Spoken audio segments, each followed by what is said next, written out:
అందరికీ నమస్కారం. శివాజీ గారు కాంట్రవర్సీకి ఇప్పుడు ఇది చినుకు చినుకుగా రాలి ఒక భారీ వర్షంలా కురిసిందనే చెప్పాలి. ఈ టాలీవుడ్ మొత్తం కూడా రెస్పాండ్ అవుతాం జరుగుతుంది.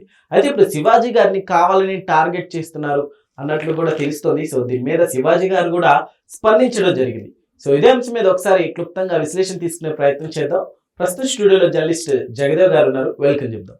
Hello sir. అసలు నిజంగా అంటే శివాజీ గారిని తొక్కేయడానికి ఇదంతా చేస్తున్నారా అంటారా? శివాజీ గారిని తొక్కడానికి అంటే ఈ ఇండస్ట్రీలో ఎవరు తొక్కలేరండి. ఎవరిలో టాలెంట్ ఉంటుందో వాళ్ళు గోడ కొట్టిన బంతిలాగా దూసుకెళ్ళిపోతారు అంతే. అయితే ఇక్కడ శివాజీ గారు చాలా గ్యాప్ ఇచ్చిన తరువాత కోర్టు సినిమాతో భయంకరమైన బ్రేక్ వచ్చిందనే చెప్పాలి. ఎందుకంటే కోర్టు సినిమాలో ఆయన యాక్షన్ చూస్తే ఏంటి అంత నిజంగా మన ఇంట్లో కొంతమంది ఉంటారు కదా, నసపెట్టేవాళ్ళు అన్నిటికీ సీరియస్ అయిపోయి పెళ్ళాన్ని కంట్రోల్ పెట్టుకొని ఏమేమి ఎక్కడ తగలడ్డావు అని చెప్పి బిల్డప్ ఇచ్చేవాళ్ళు కొంతమంది ఉంటారు. అట్లాంటి క్యారెక్టర్ లాగా రియల్గా అనిపించింది నాకు అసలు. సో అట్లాంటి శివాజీ గారికి ఈ మధ్యకాలంలో స్పెషల్గా చిన్న చిన్న సినిమాలు రావడము, ఆయనకి లీడ్ రోల్గా ఇస్తూ చేయడం ఇవన్నీ జరుగుతున్నాయి. అయితే మొన్న ఈ దండోరా అనే సినిమా రిలీజ్ అయిన ప్రమోషన్లో భాగంగా ఆయన మాట్లాడిన దాంట్లో తప్పే లేదు. నేను ఇవాళ ముచ్చటగా 3వ రోజు కూడా మాట్లాడుతున్నాను అదే వ్యవహారం. నాకైతే తప్పు అనిపించలేదు, ఆయన తప్పుగా కూడా మాట్లాడలేదు. ఎవరైతే పద్ధతిగా లేరో వాళ్ళకి భుజాలను తడుముకున్నారు. పుచ్చకాయలు దొంగ అంటే భుజాలు తడుముకున్నట్టుగా భుజాలు తడుముకొని ఇంకా చెలరేగిపోయి మేబీ ఇదొక రకమైన ఫ్రీ పబ్లిసిటీ అని కోసం వాళ్ళు అలాగా చెలరేగిపోయారేమో నేను అనుకుంటున్నాను. పేర్లు అనవసరం. ఆ చెలరేగిపోయిన వాళ్ళు అంటే ఊరికే ఒకలా శివాజీ గారు అనగానే ఒక స్టేట్మెంట్ ఇచ్చామనుకోండి, ఇంకా సోషల్ మీడియాలోనే ఇప్పుడు మనలాంటి ఛానల్స్ కొట్టేసుకుంటుంటాంగా వాట్ ఈజ్ వాట్ అని అది ఇది అని మన పేరు మారుమోగుతుంది. ఇప్పుడు జనాల యాటిట్యూడ్ ఎలా ఉందంటే గుడ్ ఆర్ బ్యాడ్ జనాల్లోకి వెళ్ళిపోవాలి. జనాలు మన గురించి తండోపతండాలుగా డిస్కషన్లు పెట్టేసుకోవాలి, అందరూ మన గురించి చర్చించేసుకోవాలి, చచ్చిపోవాలి. ఇది వాళ్ళ కాన్సెప్ట్. వాళ్ళు చూసి చూడు నా గురించి వారవుతుంది, పలానా ఛానల్లో డిబేట్ పెట్టారు, పలానా ఇదిలో ఇక్కడ ఇది పెట్టారు అని వీడు సంకలు గుద్దేసుకుంటుంటాడు అనమాట. ఎవడైతే యాంటీ చేశాడో వాడు. అలాగే యాంటీ చేయడం వల్ల ఎవరికి ఉపయోగం? ఎవ్వరికి ఉపయోగం లేదు, ఎవరికి నష్టం లేదు. ఉపయోగము లేదు, నష్టము లేదు. శివాజీ గారి టాలెంట్ని ఎవడు తొక్కిపెట్టలేడు. ఆయన కావాలని బెదిరించి చేసే రకం ఇది చేస్తే ఎవడు పైపెచ్చు ఆయన ఎలా మాట్లాడాడు? నన్ను ఎవరు బెదిరించినా భయపడను, నన్ను ఎవరు తొక్కాలని చూడినా నా టైం బాగుంటే నన్ను ఎవరు తొక్కలేరు. పైపెచ్చు 2014 నుంచి 19 తర్వాత ఆంధ్రప్రదేశ్ బైఫర్కేషన్ అయిపోయిన తర్వాత అప్పుడు ఫస్ట్ 14లో చంద్రబాబు నాయుడు గారు ముఖ్యమంత్రి, 19లో జగన్మోహన్ రెడ్డి గారు అయ్యే ముందు కొన్ని నిజాలు బయటపెట్టాడు ఆయన. ఈసారి చంద్రబాబు నాయుడు గారిని తప్పించే ప్రయత్నం చేస్తున్నారని, తర్వాత ఇక్కడ చాలా భారీ సమీకరణలు జరుగుతున్నాయి, వైజాగ్ స్టీల్ ప్లాంట్ లాంటివి ప్రైవేటు పరం చేయడానికి కొంతమంది కుట్రలు పన్నుతున్నారు, రాష్ట్ర ప్రభుత్వమే దానికి సహకారం అందించబోతుందని కూడా చాలా కొన్ని సంచలన విషయాలు అయితే పెట్టాడు. సో అప్పుడు వైసీపీ బ్యాచ్ కూడా ఈయన మీద చాలా టార్గెట్ చేసింది. బట్ ఈయన పట్టించుకోలే. ఈయనేదో సినిమాకి కొంచెం దూరంగా రియల్ ఎస్టేటో ఏదో చిన్న చితక వ్యాపారం వేసుకున్నాడు, విజయవాడ వెళ్ళిపోయాడు ఆయన. సో ఈయన కొన్ని పార్టీల్లో టీడీపీలో కానీ బీజేపీలో కానీ ఒక మంచి పదవి కోసం ట్రై చేస్తున్నాడు, అందుకే ఈ విధంగా ఈయన వైసీపీ మీద యాంటీగా మాట్లాడుతున్నాడు అన్నట్టుగా ట్రోల్స్ చేశారు. ఆయన ఎవరిని కలిసింది లేదు, ఎవరికి బిస్కెట్ వేసింది లేదు, ఎవరితో ఇది చేసుకుంది లేదు. బట్ కొన్ని నిజాలు నాకు తెలుస్తున్నాయి, నేను మాట్లాడుతున్నాను అని చెప్పి ప్రెస్ మీట్ పెట్టి మరీ మాట్లాడేవాడు ఆయన. సో అలాగే ఆయన ఎవరికి భయపడను, ఎవరికి నేను లక్ష్య పెట్టను అన్నట్టుగానే మాట్లాడారు. ఇప్పుడు కూడా అదే చెప్తున్నాడు.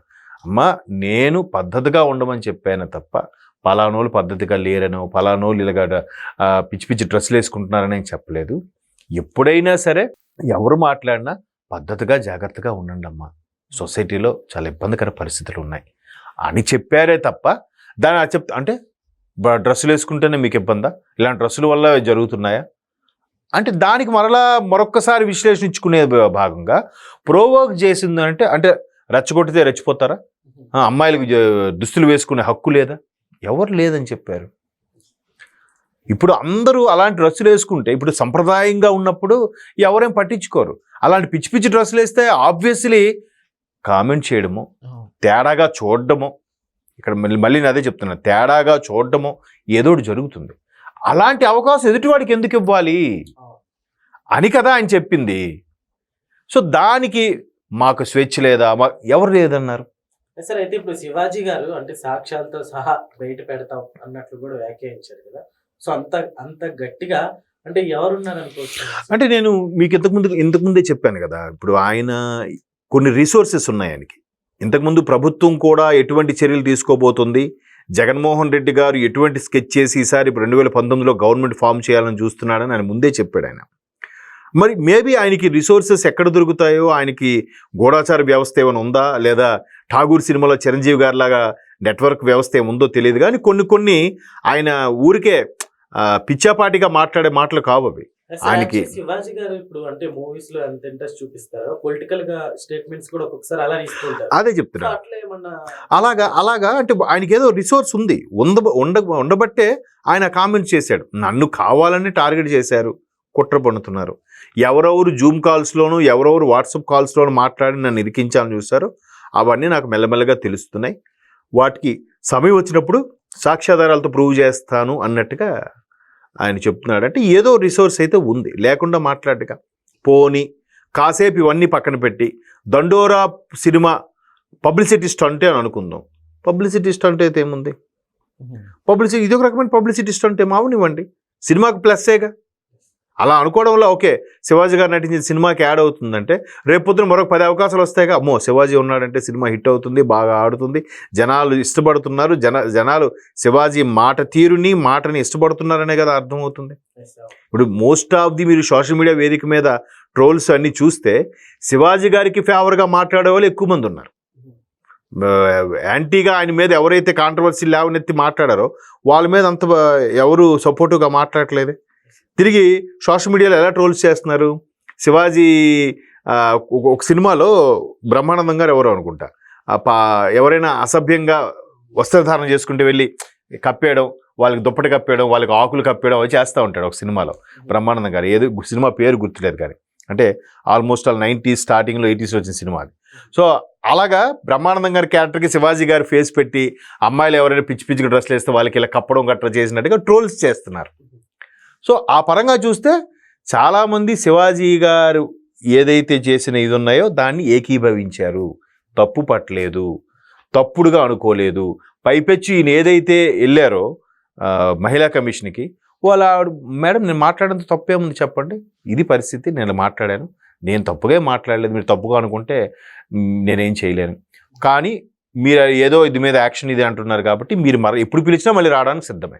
దీని వెంటనే శివాజీ అరెస్ట్ ఖాయమేనా ఇవన్నీ వస్తున్నాయి. ఇలా సోషల్ మీడియా వేదిక మీద వచ్చిన కామెంట్స్కి అంత త్వరగా అరెస్ట్ అది ఉండదు. పైగా ఆయన తప్పుగా అయితే మాట్లాడలేదు. Okay sir.